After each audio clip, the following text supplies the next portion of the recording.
tetap setia, ku melayanimu.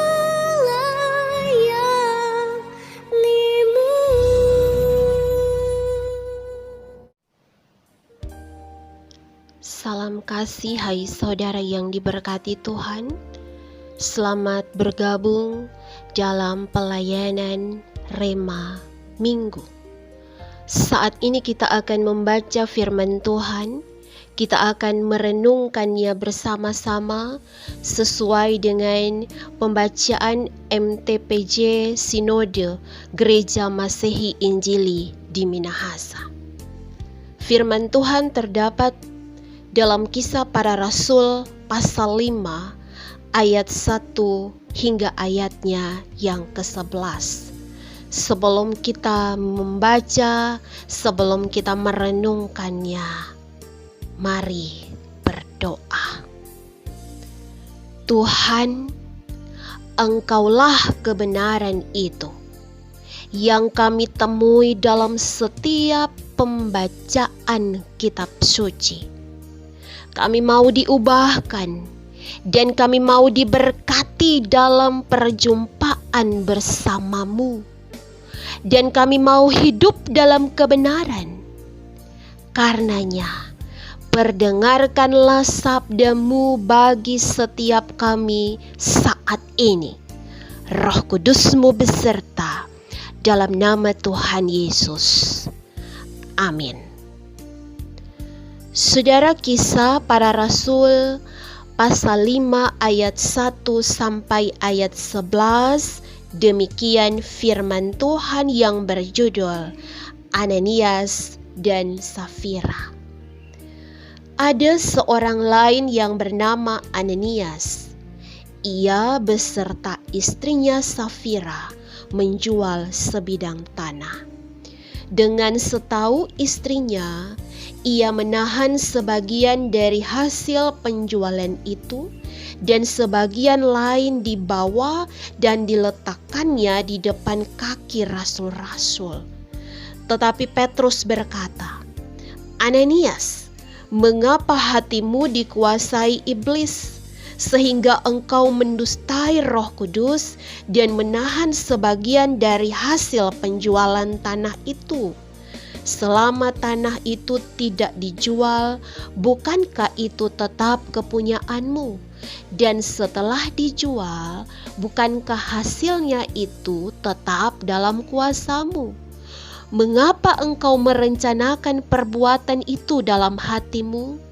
Engkau bukan mendustai manusia, tetapi mendustai Allah." Ketika mendengar perkataan itu, rebalah Ananias dan putuslah nyawanya. Maka sangatlah ketakutan semua orang yang mendengar hal itu. Lalu datanglah beberapa orang muda. Mereka mengapani mayat itu, mengusungnya keluar dan pergi menguburnya. Kira-kira 3 jam kemudian, masuklah istri Ananias. Tetapi ia tidak tahu apa yang telah terjadi. Kata Petrus kepadanya, "Katakanlah kepadaku, dengan harga sekiankah tanah itu kamu jual?" Jawab perempuan itu, "Betul sekian."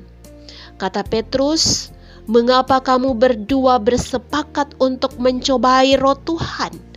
Lihatlah, orang-orang yang baru mengubur suamimu berdiri di depan pintu, dan mereka akan mengusung engkau juga keluar." Lalu rebahlah perempuan itu seketika itu juga di depan kaki Petrus, dan putuslah nyawanya. Ketika orang-orang muda itu masuk, mereka mendapati dia sudah mati. Lalu mereka mengusungnya keluar dan menguburnya di samping suaminya. Maka sangat ketakutanlah seluruh jemaat dan semua orang yang mendengar hal itu. Demikian pembacaan firman Tuhan yang suci. Kebenaran dan dusta adalah tema khotbah Gemim di minggu berjalan ini. Saudara, biasanya sebuah dusta atau kebohongan akan diikuti oleh dusta-dusta lain yang lebih besar. Terbiasa berdusta akan membuat kita merasa biasa-biasa saja ketika berkata tidak jujur atau berdusta. Dan hal tersebut, sadar atau tidak sadar, bisa fatal akibatnya. Kisah Para Rasul pasal 5 ayat 1-11 menjelaskan bagaimana konsekuensi dusta yang dilakukan oleh suami istri Ananias dan Safira, yaitu kematian. Saya tidak mengatakan bahwa para korban meninggal karena COVID-19 atau sakit penyakit yang lain atau karena kecelakaan adalah mereka yang melakukan perbuatan dusta. Sebuah konteks yang berbeda, saudara. Ketika kisah Ananias dan Safira dilatar belakangi oleh sebuah komunitas Kristen atau jemaat mula-mula dalam Kisah Rasul pasal 4 ayat 32-37. Yang saya catat pertama ayat 32. Mereka sehati sepikir.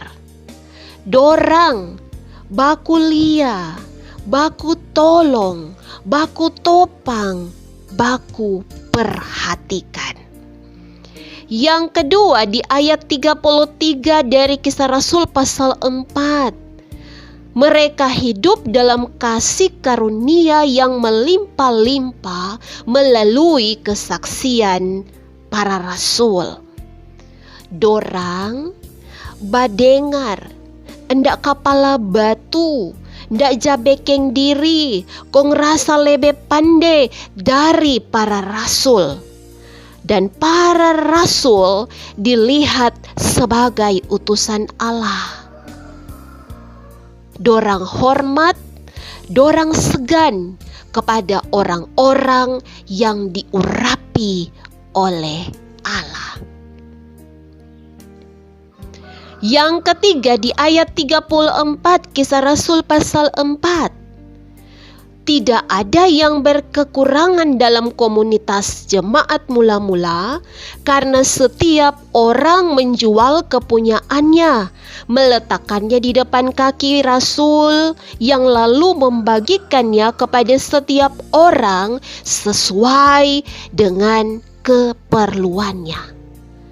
Dorang badiakonia dengan tulus dan jujur tanpa unsur supaya orang mulia atau tanpa unsur makang puji.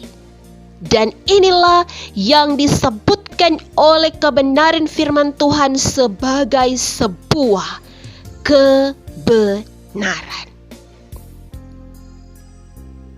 Pertanyaannya, saudara,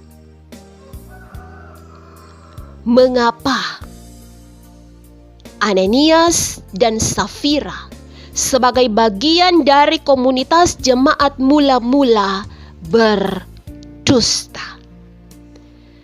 Kisah Rasul pasal 5 ayat 3 disebutkan, karena membiarkan hati mereka dikuasai oleh iblis. Bahasa Yunaninya Satanas, bahasa Ibraninya Satan, sinonimnya diabolos atau Belzebul yang artinya penghujat, pemfitnah, lawan, pemimpin kekuatan-kekuatan dalam dunia yang melawan Allah dan umat Allah. Saudara, ketika Ananias menahan sebagian hasil dari penjualan tanahnya di ayat 3 Di situ Rasul Petrus berkata, "Ananias, mengapa hatimu dikuasai iblis, sehingga engkau mendustai Roh Kudus dan menahan sebagian dari hasil penjualan tanah itu?" Saudara, persoalannya bukan pada mengapa menahan, tetapi di ayat 5 di situ tegas, persoalannya adalah mengapa engkau berdusta. Karena mau tanah itu tidak dijual, itu milikmu. Walaupun itu dijual, uangnya juga itu selama masih ada di tanganmu, itu milikmu. Persoalannya adalah mengapa Ananias berdusta. Sebab ketika mereka berdusta, mereka bukan mendustai manusia, tetapi mendustai Allah. Ayat 5. Saudara, Ananias dan Safira memberi, berdiakonia dengan tidak rela atau tidak ikhlas. Mereka bersepakat untuk mendustai para rasul. Mereka memberi hanya agar dilihat orang-orang dan bukan untuk menyenangkan hati Tuhan. Mereka memberi hanya untuk pujian dari orang-orang, dan karena itu mereka berdusta. Saudaraku yang Tuhan Yesus berkati, dalam konteks masa kini, marilah kita berefleksi dari kisah Ananias dan Safira. Ketika kita rindu untuk berbagi berkat, membantu orang lain, terlebih di masa-masa pandemi ini. Ketika kita ingin menopang pelayanan gereja lewat memberi persembahan dalam bentuk apapun juga, mari kita melakukannya dengan ikhlas, dengan jujur, untuk menyenangkan hati Tuhan bukan manusia, agar kita tidak masuk dalam kumpulan para pendusta. Karena setiap pendusta yang melakukan perbuatan dusta, Yohanes pasal 8 ayat 44 bilang, "Iblislah yang menjadi bapamu, dan kamu ingin melakukan keinginan-keinginan bapamu. Ia adalah pembunuh manusia sejak semula dan tidak hidup dalam kebenaran, sebab di dalam dia tidak ada kebenaran.